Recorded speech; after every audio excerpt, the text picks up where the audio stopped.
So there's 4 quadrants, and that's why it's called a cross. So it looks like literally a cross with 2 axes, a horizontal and a vertical axis.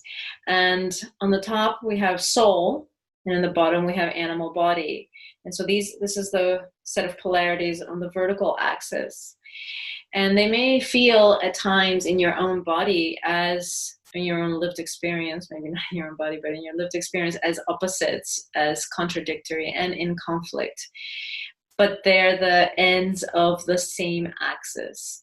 They are polarities, they're not opposites, and they actually lead to the same energy. And we have the same happening in the horizontal axis. We have the masculine and the feminine. Again, sometimes in your lived experience, or many times, it can feel like, oh, my feminine, my masculine qualities are being, kinds of energies are at odds and they're butting heads kind of thing, or they hate each other, can't stand each other, this kind of feeling. Again, they are polarities, but they're not opposites. They're holding different ends of the same spectrum. And so this cross, these 4 polarities are what makes us, describes all the essence of our polarity as human beings. And this is a teaching that's come through Bruce. Actually, it's come through the master, the Tibetan master, ascended master, Taki'h, in a very esoteric form, to Bruce Lyon. And then he unpacked it and developed it and gave it to us in a way that we can work with it, in a way that we can embody it, so that it doesn't just remain as esoteric teachings, but it actually influences our evolution as a humanity.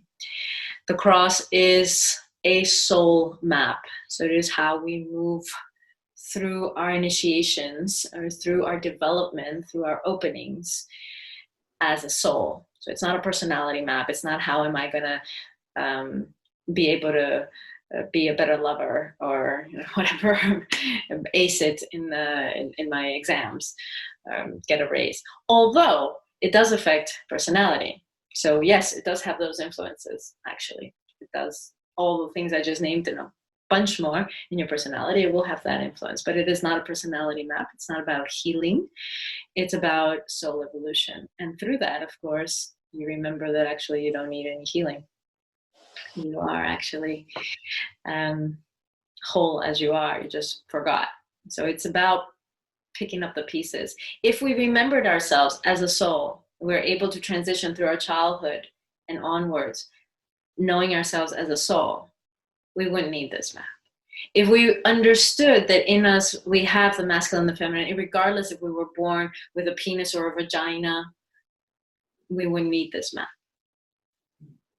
But because we don't make it, most of us don't make it through childhood, remembering our full potential, all our polarities, our main key polarities as a human being, then we need this map in order to see, okay, what have I left behind? What do I need to remember or work on? What has been stunted? What hasn't been developed enough? Or what's been left compromised at the expense of something else? Where have I identified myself with more on this cross? And if you were to draw it out and make a cross on a piece of paper and draw it out, where would your sides be more bigger? Where have I identified more with? So the reason I speak of quadrants is because when you have the cross, then you have 4 squares, quadrants. That's what quadrants means. And so the combination of soul and masculine is light masculine.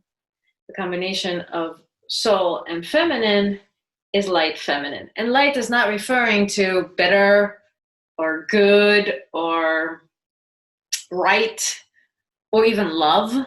The whole love and light thing.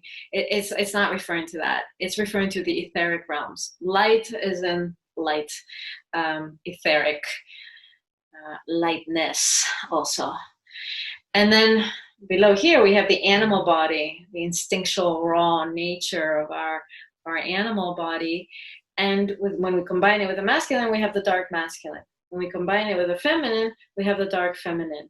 And so dark also here does not mean bad, wrong, evil. Dark is referring, or if light is referring to the etheric realms, dark is referring to the earthly matter areas of our experience. So it's more the grounded and more the connection to the body, and to the earth, to matter. It's not as light and etheric. So that's why they're polarities. They're not opposites, they're polarities. And we have all of this. We have all the quadrants and the polarities in us. And this is what makes our human experience. And when we work with this map, we have a chance to become whole, to be full, to have our full human experience. And that's what we're meant to do. That's the experiment that we're on as a humanity, is how do I claim all of it? All of it.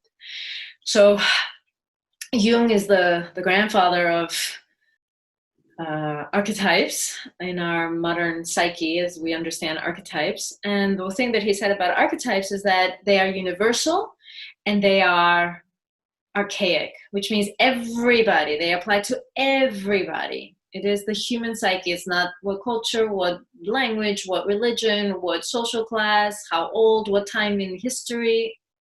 It's everybody, universal. And archaic, as old as time. There's something in our human psyche that we relate to certain universal archaic energies, primordial energies. Now, Jung outlined 12, 24 archetypes that we can identify, that we can relate to and work with. However, this map reduces it to 4. So it's even more simple, or more essence drop, essential oil essence drop of that, of what energies exist. So if I go from my experience as one individual in 8 billion people on this globe right now, to get from that to wholeness, or to get from that to oneness, is a pretty big leap. But if I use archetypes as a bridge, then I have a much better chance at getting to wholeness. So we can think of a piece of pie, this is always my analogy, cut into 12 or 24 pieces, and I eat each piece and I integrate that piece. But in this pie we have 4, reduced from 24 to 12 to 4. Dark and light, feminine and masculine, period. And so then if I work with each piece of this 4-pieced pie, I eat it, I digest it, and I let it through me. And then I go and do the same thing with the next piece, and I do the next piece, and I do the next piece. And then I have it all inside of me. And so that's the aim, that's the intention of working with the cross. It's a path of liberation and full awakening. It takes you all the way through, for sure, without having to reject any part of you. So that's the key.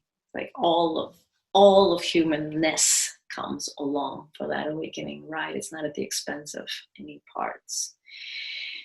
So yeah, that's about the cross. I'm very grateful that I came across this work and I came across Bruce's teachings 7 years ago, and I've been really diving deep. And almost